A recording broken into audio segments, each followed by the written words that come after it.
Afternoon, everyone. How we doing? Good? Fantastic. That was really enthusiastic. Right? I was like, That was a 3 o'clock. Yeah. hey, right? I mean, they're here. They're here. I'm sure they're excited. Well, thank you very much for being here. We, as in the Calgary Folk Festival, are very excited to be partnering with ATB, as well as Music Calgary and the SoundOff Summit to be presenting a panel on budgeting for musicians. So, show of hands, how many of you in that room are musicians? All right. Okay. How many of you have worked on a budget before? Okay. Interesting. Well, we've got 3 amazing panelists here for you today to kind of walk you through the process. We'll introduce them soon, but we'll start with a quick presentation from ATB. ATB is here to give you some resources to help you with your banking. You may have noticed outside, there's also a big QR code that you can scan. It's for a possibility pot. So if you want to earn some free money, make sure to give that a scan on your way out if you haven't scanned it already. This panel will be about an hour long, from 3 to 4. But then we would love to feed you after we've fed your minds. So please stick around from 4 to 5. We've got some charcuteries and beverages coming in as well. So stick around. And then after that, SoundOff has their own mixer going on at the platform from 4:30, I think, is to 5. So stick around for hours a little bit and then head there to get some more food. Sounds good? Awesome. I'm going to pass you over to Isabelle. Okay. And she's going to give us some financial literacy. Yes. I love the vagueness of that. Right? Financial literacy. So I'm just hoping to kind of whet our palates here, kind of start talking through what budgeting is and kind of looking at it through a lens from maybe a different way than you would have. So I think we're going to tell everyone about ourselves, but just so you know, I'm actually an artist myself. I come from the theater industry, and I'm also a banker. So I kind of live through these 2 different worlds of having gone through it, knowing the struggles. There's a reason I became a banker, to be completely transparent. People ask me all the time, why did that transition happen? Because I didn't have I didn't have presentations like this to give me a platform to be able to ask questions, to learn the different tools, the different techniques. And I got a little scared. And 12 years ago, gosh, my God, I'm older than I maybe look. 12 years ago, I started working at ATB. But, to kick off, what's budgeting? I mean, everyone probably has a bit of an idea in your own personal lives, in your work that you're doing in music, what that means. I put those little clouds there. I'm bad at money. Not a math person. I'm not good at that stuff. That's how I felt for a really long time. It wasn't my strength. And I think I just want to reiterate, that's okay. It's not something where you need to be the expert. You need to surround yourself with experts that can support you and tools that can help you make it easier. But really the fundamentals come down to taking an honest look at your situation. And everyone in this room is going to have a very different money, gig economy, different types of revenue that's coming in. So taking an honest look at what that looks like for you is step 1. The very core principles of budgeting. How much are you spending, where are you spending it on, and how much you are making, and kind of the offset of those things. So if you wanted me just walk away and we don't talk for another hour and you wanted a takeaway, the 4 just beginning points of starting to budget. Tracking your spending for a month, figuring out what those annual expenses look like, figuring out where your income's coming from. Are you in the black or are you in the red? That's way simplifying it, but that's really the core foundation of where you're starting. And I don't think that's something probably everyone in this room, even if you have no experience with budgeting, could kind of start working through with a pen and paper or just on a Word document, on your computer. That's kind of where it starts. So a lot of people ask me, at least on the personal side, they don't really know where to start in terms of, okay, I know I'm going to get about this much money, or I'm expecting I'll be getting about this money. How do I know if I have to put money aside and save? How much should I be spending that's healthy?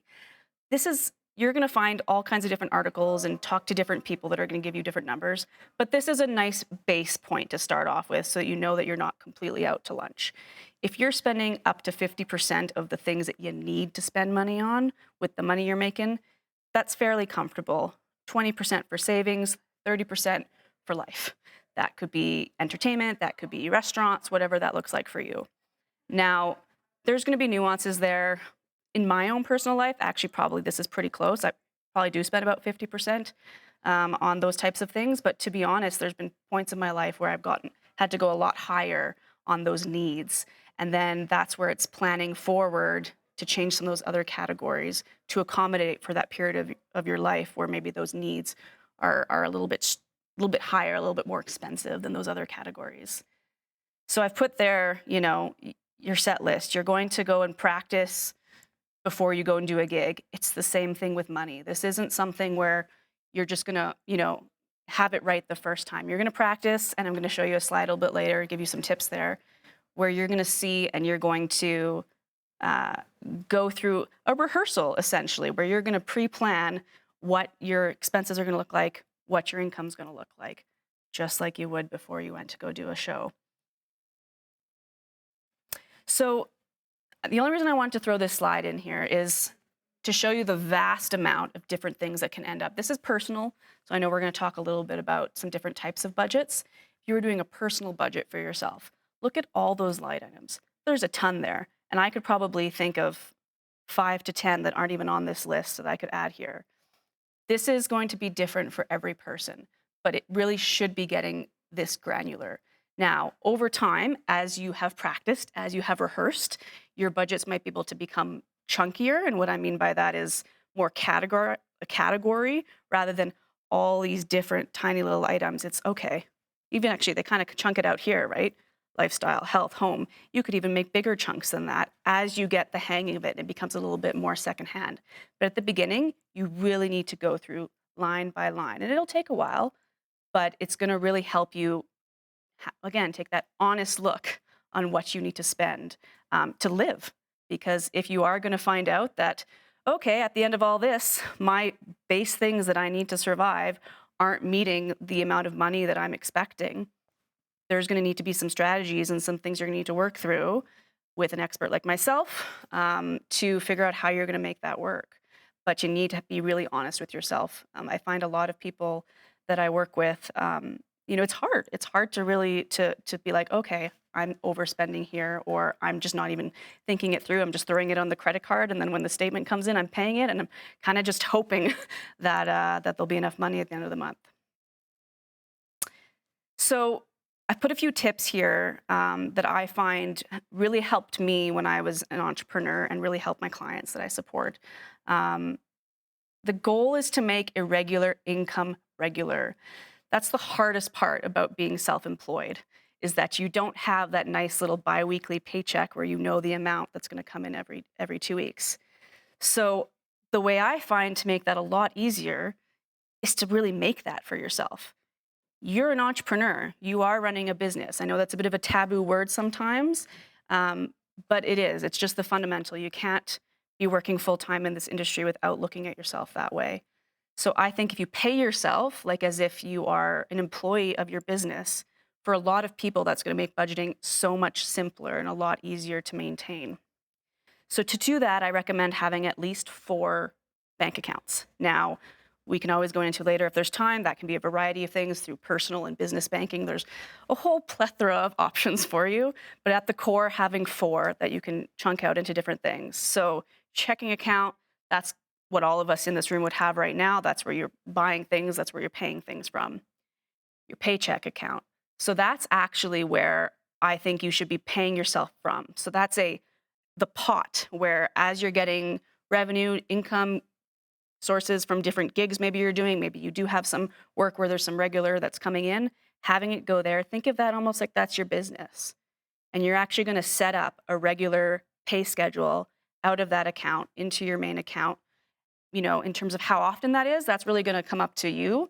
Obviously, a lot of people get paid biweekly, but if it was me, and back in the day, I would have done that monthly. That's the way my brain, I find it much easier to budget if I look at 1 month at a time. Biweekly is like, whoa, what is this, right? Some people might do it weekly, but treating yourself like as if you're your own employee. A cash reserve account. So think of that as kind of your savings. So again, that could even be personal savings. That could be savings for, again, you as your business and things that you might want to do as a musician in the future that are going to require extra funds.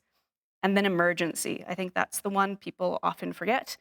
They're using their credit card, or maybe you have access to a line of credit and you're using that like it's your emergency account. There's time and place. There's absolutely lots of benefit to that. But if you can start squirreling away a little bit into an emergency account, every paycheck, you're going to find that when you hit those bumps in the road, it's going to be a lot easier for you. I tend to think in terms of how much money you should be aiming for in your emergency account. It's a range, but I would say if you have an honest look again at your life, if everything started to go wrong, again, depending on what you have. Do you have a car? If your car broke down, do you own a home? What if, the heater broke down? You need to replace that. Do you have a pet? What if they suddenly needed to go to the vet?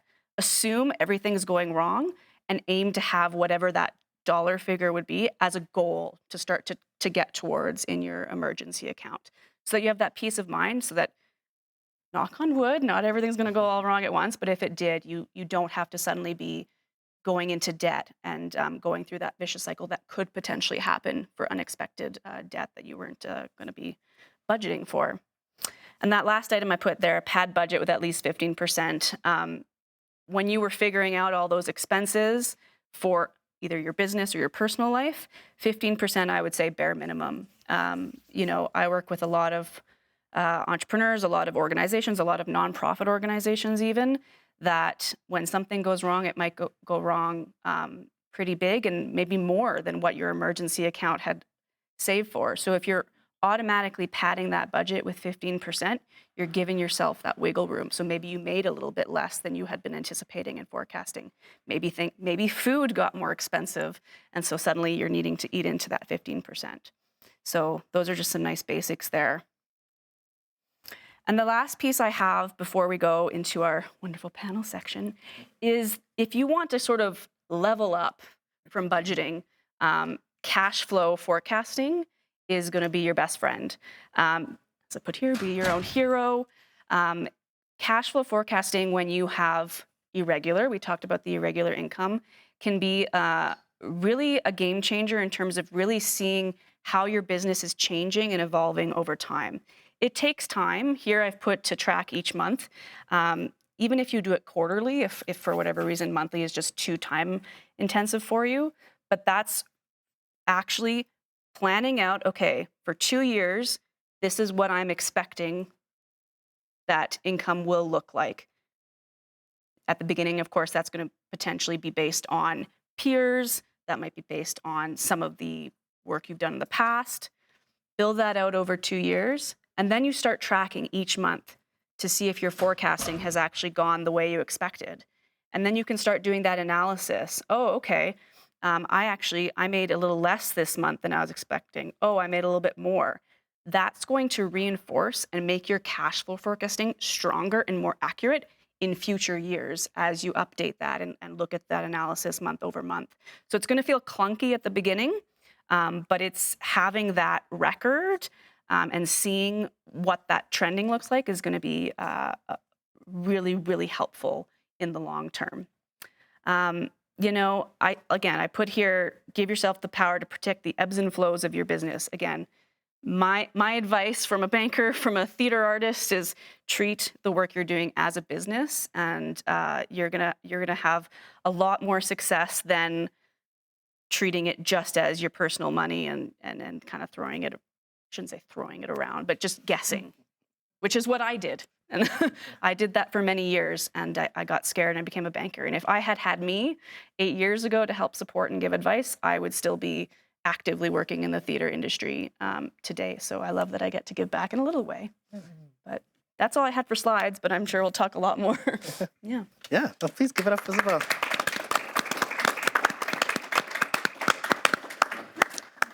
Oh, Awesome. next one? Yeah, sure. Nope, it's not working. Maybe I have to exit out and go back in. There it is. Awesome. Give it up one more time. That was too past. I know it's afternoon, but let's get a little more energy in the room. Fantastic. So we wanted to open up with just kind of a rundown of budgeting, so everyone kind of had a place to start off with. Now we'll speak to each of our panelists and kind of get more of a personalized explanation as to their methods, kind of the context of how they use budgeting. You see, we've been a little bit secretive. I hadn't even introduced everybody yet, so you can see their lovely faces there. So I'm KTheChosen, or you can just call me K. I'm the moderator for today. We just heard from Isabelle, who's with ATB, and we have two amazing artists who also have finance and budgeting in their other ventures, whether it's the day job or in the other things that they do. I have their bios, but I always find it's better to hear from the person directly how they explain themselves. So we're going into right into the first question. So please introduce yourself and share why you believe in budgeting, why budgeting is important. And maybe we'll start with Pat and make our way back this way. Starting on the end, eh? Yeah.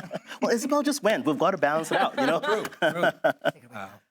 So I'm Pat Clifton, independent artist. I also incorporated a record label in 2019, where I am the director of finance, the fun part of the music industry, but also my day job, I'm an intermediate accountant with ShowPass.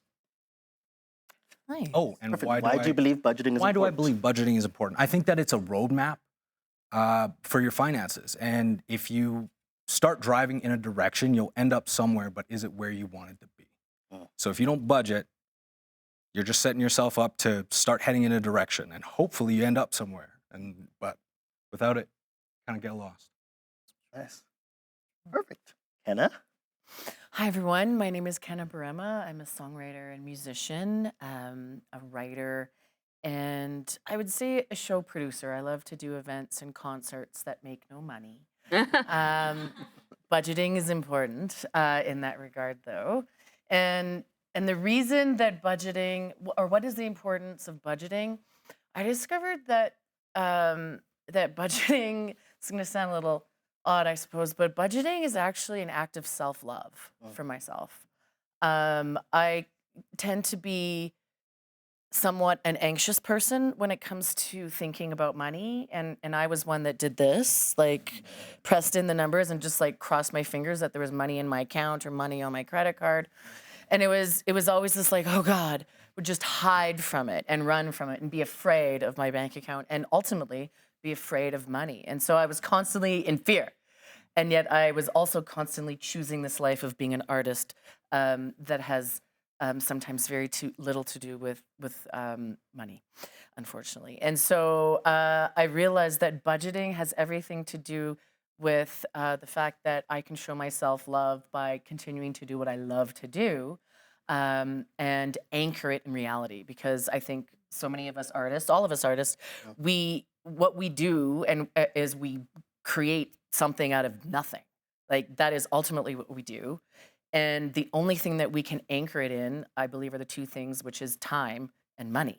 And so when I started building budgets, it was the first thing that I started with. I'm like, I'd love to write an album. Oh, well, how much is it going to cost? I'd come up with this whole glorious, beautiful idea. But like, what was the anchor into reality? It was like, how much is this going to cost me? And then I'd write the grant and, do odd jobs and make it work. So I think, there's so many reasons that we do budgets, but that for me, it's an act of self-love for sure. Yes, I love that. Yeah, I like clicks for the snaps on that. Snaps on that. It's an act of self-love. Yeah, so my name is KTheChosen. I am a hip-hop artist as well as a sponsor manager with the Calgary Folk Festival. The reason I find budgeting is important is, to be very honest, it's because grants ask for them. That's the only time I do a budget, which is bad. I am not showing myself self-love. At least you're starting somewhere. Yeah, I'm starting somewhere. And I think what it is taking that mentality to realize that you might have the concept behind an album, you might have the music, but how much are you planning to spend on which aspects of your album? Because it's one of those things where you say, oh no, I'll just play shows and it'll balance out. But you need to know, okay, how many shows do I need to play in order to make back what I spent on this album? And in most cases, it's probably like 1,000 shows. So, you've got to budget better so that you can make sure the costs make sense when you're applying for grants. You've got an idea of, hey, how can I find a way to pay myself as well, or find a way that this project will make the money back so that I'm not relying on grants. And a part of that also comes from just understanding the roadmap of where am I trying to be with this project? Once I put it out, am I planning to tour it?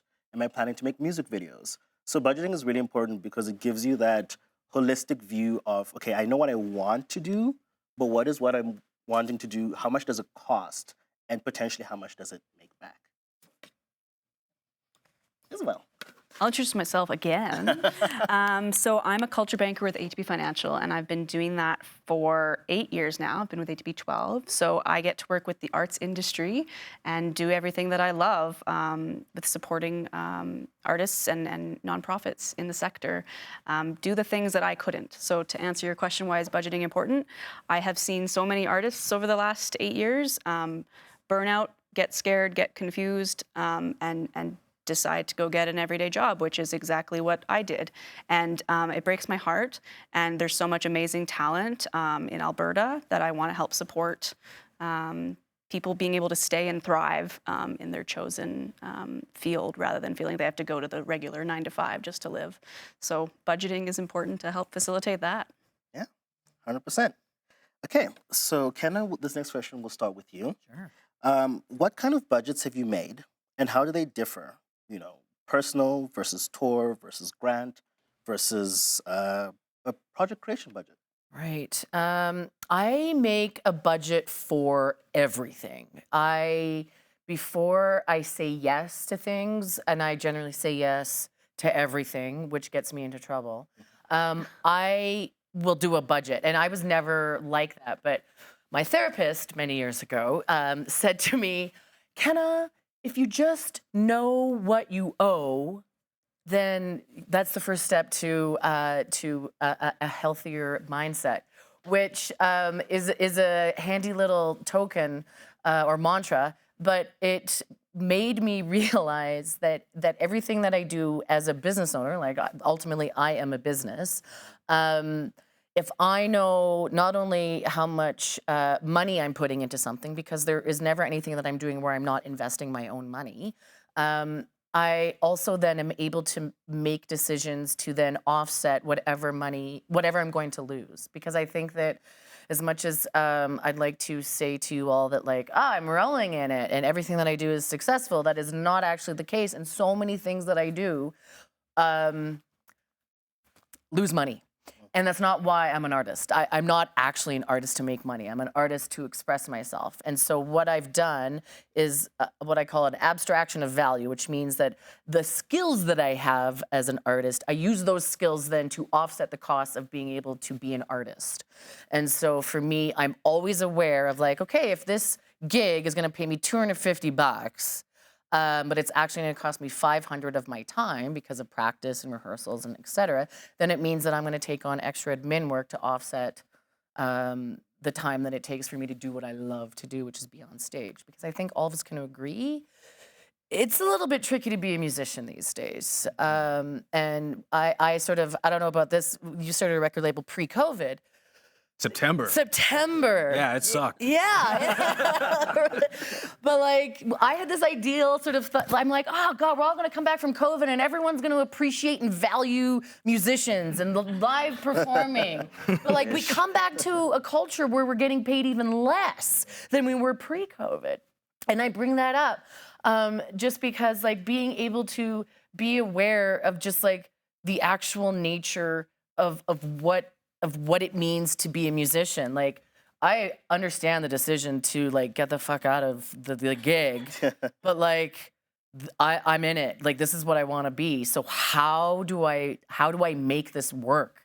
And making it work means that I have to know what I'm gonna owe.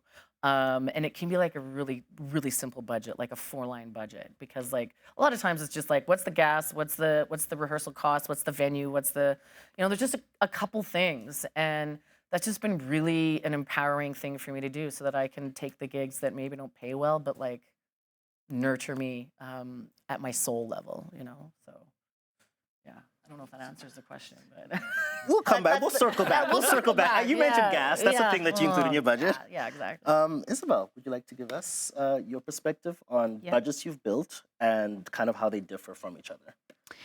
Yeah, well, me personally, it's all been on the personal budgeting side and then the project side, as I've not done an album myself. Maybe one day, you never know. One day. I actually don't think they differ much at all. I'm going to say. There's obviously going to be different line items. There's going to be different headers that sort of help wrap your head around it.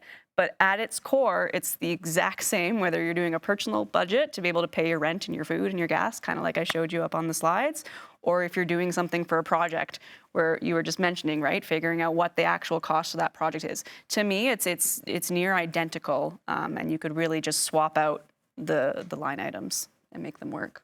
Nice. Yeah. Pat. Yeah, I think between the two answers that we got, we kind of nailed it. Like it is, I've personally done like personal budgets for myself. I've done project budgets. I worked at the National Music Center where I was able to contribute to their departmental budgets. And whether it's a nonprofit or corporation, it really does all come down to the same thing. Like the fundamentals of them all are pretty much the same. What am I going to spend? Where am I going to spend it?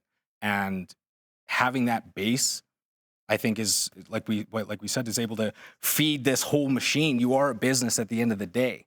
So if you're able to, maybe you make a budget for everything. Maybe you have an overall budget and say, okay, cool, I'm going to spend X amount on projects, X amount on gas mileage, but within those, it has its own little kind of subcategories that kind of fuel it. But ultimately, at the end of the day, whether you've done a personal budget, corporate budget, they kind of all fundamentally lead back to the same place. All right. Yeah. Okay, so I'm going to stay on you, Pat, and think about the fact that, you've got a day job, you're an artist, and you've done different kinds of projects and then different budgets. How do you stay organized? And are there any methods, tools, or apps that you use to assist you with bookkeeping? Yeah. Okay. So this is when we come to panels, we have to make sure that we get something tangible. So I was like racking my brain trying to figure out like, what can I do to give something to somebody to like leave with today? Okay. So hands up here if you drove and you paid for parking. Okay. Hands up here if you took the train and you paid for the train. And if you didn't pay, we'll say you did. Cool. So we all in some way kind of incurred an expense. When that happened, when I paid for my parking, what I did immediately was just forwarded it to my business account or to like my business email, and I had receipt in the title. Doing these things each time they happen is a lot easier to manage than it is when you get to the end of the month and you're like, holy shit, I have 68 receipts and I don't know why I went to brunch this day or what this was. Maybe it was a meeting, maybe it wasn't a meeting, but every time you incur an expense related to your music, take a picture of the receipt, send it to yourself in an email, forward away in your notes, whatever you have to do. I'm going to be a broken record about this the whole time. Save your receipts, label your receipts, write on your receipts what it was. That's really what I do at the end of the day. Like every day I try to make sure I take a look at what came out of the account and what it was related to. So keep your receipts. There's an app I use called, I think, Easy Expense. You can take a picture of your receipt there and label it and categorize it in there. My latest fascination is iOS shortcuts. So sorry to anybody in here who's using an Android, but there are a bunch of shortcuts that you have built right into your phone or that you can download from Reddit threads of things where you take a picture of a receipt and it'll forward it to your notes and it will have all the information you need. But really, the information's out there. People that want to track their expenses will, and people that don't won't. It's a mindset shift, really, is what I think is the most important piece in budgeting or tracking expenses and income. Yeah. Hopefully that helps. Sorry? I was going to say, and to shoot my Android users, my fellow, and I felt attacked by that one. It wasn't attack. It was. My fellow Android users, I think everyone's probably got a Gmail account. So within Google Drive, if you want to upload files from your phone, literally if you open up the Drive app and you click the plus button, it'll ask you if you want to scan something or if you want to take a photo. If you say scan, and as long as your receipt is in front of a dark background, it'll automatically grab the document for you. Then you just upload it to a folder called receipts. And at that point, you can also name it as well. So that's another easy tool. It's free. Yeah. I'm going to steal that. Oh, yeah. I didn't know that. It's the best. Yeah. Kenna, what are you doing? Similar, but I have discovered how non-techie I am. And so, like, I want to have as little technology between me and my music, me and anything that I do, although, of course, I have a phone. And so what I still do, absolutely on the receipt. So I put my I have a receipt for everything. It goes into my wallet. I empty my wallet. I label what it's going towards because I already have in my mind sort of my categories, my line items. This is going towards a studio. This is going towards teaching. This is going towards performing. And I have my different categories. And then I literally have a shoebox with crappy envelopes for each month. And I put the receipt in the envelope and I label it. And I know it seems kind of old school, and yes, I have a pile of receipts at my computer that I haven't filed, but there's something for me about the relationship that I have with keeping it tactile. I think so much of my fear around money was the fact that it didn't actually exist, right? Like, we have this conception of money, like they're just numbers. And like, we read about people who have so much money they don't even conceive of money as money anymore. It's just like zeros and zeros and ones and lines on a screen. But to me, like, every dollar counts. And so I find that if I have the receipt and go, oh yeah, I spent that much money, and I log it away and I have that process that's tactile that I'm experiencing in my body, that I develop a relationship with the money itself, even if the money is still just like through my bank card or again on my computer screen. And also, if I'm really, really honest, I have a really lovely accountant. I keep really like Excel spreadsheets. If Excel is I love Excel. And so I use Excel and I just keep track of everything. But for me, it's about what is my relationship to the thing, but then even more importantly, what is my relationship to the person? And so, for example, I really love my accountant. I'll talk about her all the time. And I really love my bank, which happens to be ATB. So I talk about ATB and bankers. Like, it's about the relationship that I have to the thing. Because if I have a good relationship with the thing, then it seems to work for me in a more, again, loving way than if I'm fearful of it, which is, sort of what I was trained to as a kid. Be fearful of banks, be fearful of money, be fearful of rich people, because obviously they're corrupt. My parents were hippies. So again, it's about the relationship and the story that sort of goes along with it. So keep your receipts. Just to take a step back, I just want to clarify. So you've got your shoebox of receipts. Yes. You've got your accountant. So do you just kind of give them the that envelope each month? No, what happens there? I give my Excel spreadsheet. I keep all my receipts because if the government ever comes calling, I want to be able to prove that yes, here are the receipts. And anything that I have online, because sometimes I do take the picture. I think that that's really handy. And a lot of times it's invoices. Like as a gigging artist, I'm sending multiple invoices a day, and so keeping track of it in that, with folders and Google Drive as well. Yeah, I try to use multiple ways of keeping track of everything. But ultimately, I think Isabelle makes a great point. It's like, and I think Pat, you said it too. It's like a budget is a budget. Yep. And I think that when I started, I thought that I had to have these fancy budgets that like had specific lines for, I'd have a budget that was like pages long. But if I kept track of just sort of general things, I found that, again, I just alleviated a lot of anxiousness about it. Yeah. So, sorry, just clarify one more time. So essentially, what I'm trying to get at is that you collect the receipts, but at some point you sit down and then put that all into the Excel sheet before it goes to your accountant. Yes. Okay, perfect. Just getting back to that mindset. I gotta get it back online. Yeah. So the mindset. You gotta get you on these iOS apps. Sometimes you take a picture and it just shoots over to the Excel spreadsheet. That does actually sound kind of slick. Okay. It wasn't about where it's going or what system you're using, but more of the fact that back to the idea of mindset. You have to make it a regular thing. You can't keep the receipts and then never log them. And what's the process, right? What's your process? Each of us is going to have a different process. And for me to go, okay, what's actually the process that works really well for me? And it's not going to work well for everyone. But if I'm engaging with it consistently, then it actually, then I'm just not slogging it. It's like, oh, okay, I'm just doing my invoices. I'm just doing my receipts.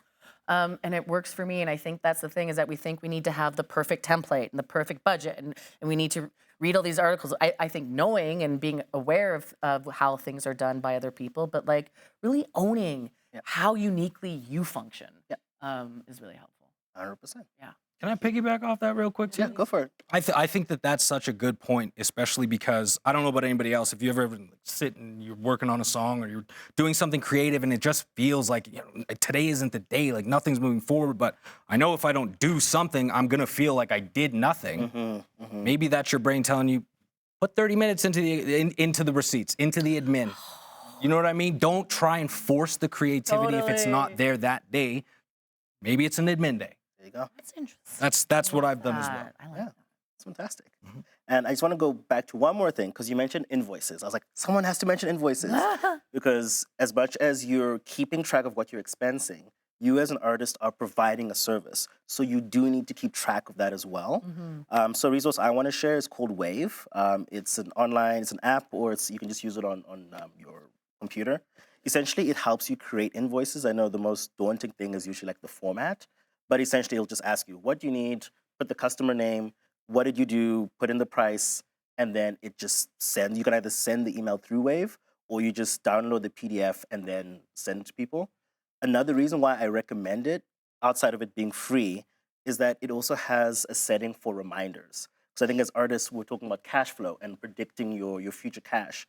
If you don't remind someone to pay you, they're not going to remind you. They'll be like, oh, you don't want it? That's fine.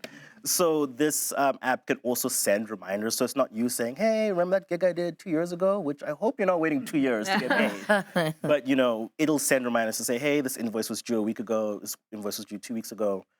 So that's another thing that we need to get used to as artists, is make a schedule for your receipts, but also have a schedule for your invoicing. You know, once a month, maybe check, or maybe even 2 weeks. Maybe 2 weeks is better. Have I been paid for everything? Yes. Okay, amazing. Yeah. Yeah. Isabelle, do you have anything else to add? Well, just to piggyback off of that quickly, the other thing to think about too is how much time you are going to give for them to pay your invoices. So you might not have any clue, but certain industries, it's 90 days plus, like it's quite far in advance. So you can also flip that in terms of figuring out with your cash flow. If you're not going to get paid from, I don't know, maybe it's the government for some reason is giving you money. They're really slow, right? Like it's going to take a couple months, if not more.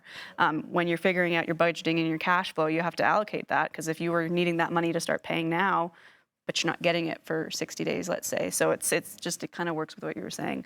The only other thing I'll just add on is I look at my banking every day. Maybe I'm just a little, crazy because I'm a banker, but look at it regularly. There are a lot of reasons to do that you may not be aware. Things go away. Things are not just going to be available forever on your online banking, so that if you do get audited down the road, most banks are going to unfortunately charge you to go and get all that past history, right, from past years. So just pop in once a month, download statements, throw it in that drive folder we were talking about. But also say there was an error. Say you overpaid something, someone sent you money they weren't supposed to, someone defrauded you on your credit card, right, and there's a payment you didn't make. There are time limits to be able to wave your hand up, and get that money back. So maybe don't do it daily. That's a little neurotic of me, but, weekly, I'd say, honestly, take a peek at everything that's gone through all the accounts, whether it's just one or if you have personal and business, and make that part of your regular practice. Okay, so we've got one more question, and I'd love to open the floor to questions from the audience here. Kenna, do you mind if we start with you on this one? Please, let's do it. Okay, so what have you learned since the first time you made a budget, and how you approach budgeting now? Like, what advice would you have to your previous self about budgeting? When I started budgeting, I was tracking everything that every dollar that I was spending, I would track, and every dollar I was making, I would track. It would seem like a great idea, but it was very overwhelming.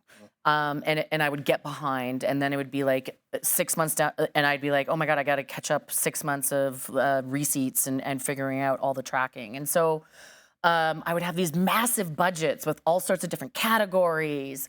And it just became, again, very overwhelming in terms of its detail and its size. And so I started very, very simply.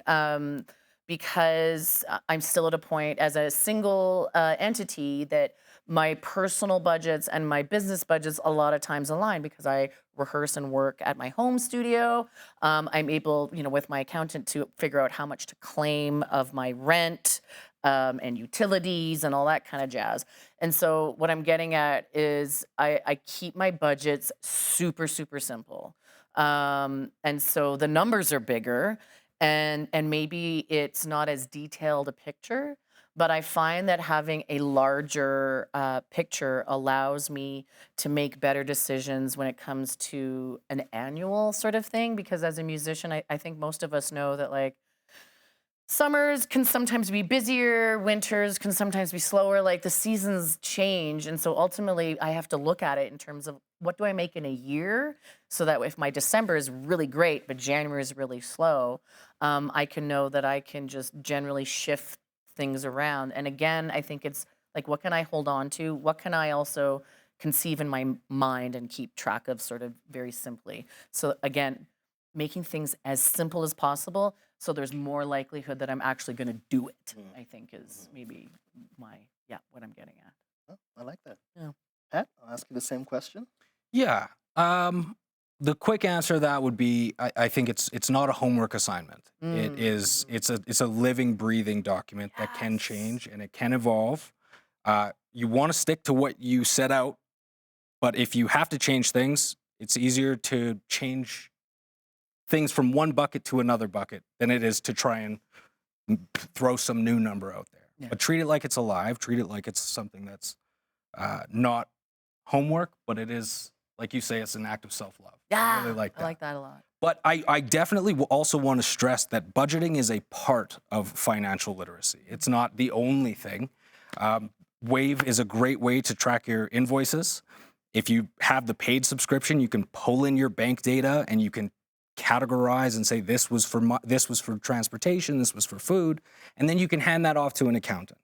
But I think that one thing we have to get better at is shifting this mentality that it's just about one thing. It's a holistic mentality that we kind of have to get around, that if you're in the music business, 2 words, 50% of that phrase is business. I love making music. I will never stop making music. I want to make money from my music, so when it comes in, I want to know where it's going, how it's being used.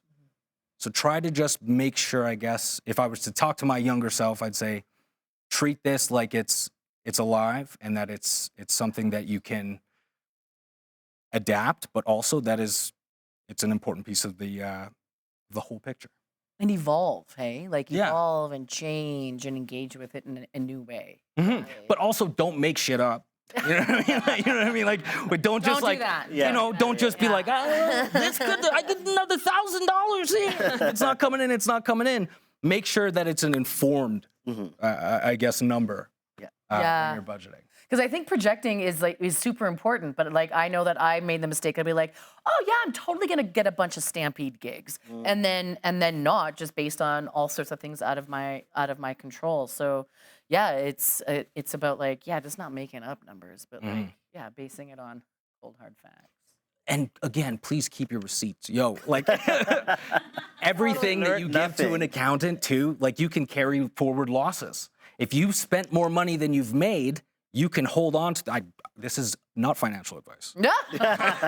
But the money that you've spent can be carried forward as a loss to some extent with some restrictions. And there's a lot to there. But keep your receipts. Keep your receipts. Keep your receipts. Don't be afraid to ask for help, because I never wanted to ask for help. I think I had a little bit of pride. I had a mother that was in banking, and I could have asked for help. I could have gone to my bank and asked for help. Could have gone to an accountant, and I was too prideful and too embarrassed, actually, if I'm being honest with myself there. There are so many people that want to help. We're a few that are right here that have come to chat with you today. It can seem scary. It can seem intimidating to be honest with someone other than yourself about maybe things aren't in the shape that you want to be them to be in. But kind of getting over that, I think, would be the advice I'd give my young self. Then maybe I'd be on Broadway right now. There's still time. There's still time. There's still plenty of time. Denzel was just there, man. Can I just say, because I think that it's so important, like, there's so much shame wrapped up in money, right? But like, here's my little rant. The system is created so that artists do feel shame for not accepting what we are owed, right? The system is not actually compensating artists properly. Like, full stop, that's how it's working. And so how do we then, though, get honest with ourselves to start making decisions where we can act with self-love? And this is where I do my ATB plug, because it's like the ATB Marteloup. Are any of the, yes, oh my God. So what I discovered when I was finally like, I gotta do things differently. It turns out that like there's lots of resources that banks have. Like, they're not just trying to take your money. Apparently, they actually want. I know they want to help. And so I was so like, that's how I found my accountant. Was through my bank rep had suggested them, and so I think that like, acknowledging that you feel shame about where you're at, but that realize that you are worth being you are worth living a life as a thriving artist, and that's possible, and that there are people like Isabelle, many people at ATB, that like want to help you, and it's part of their job to help you.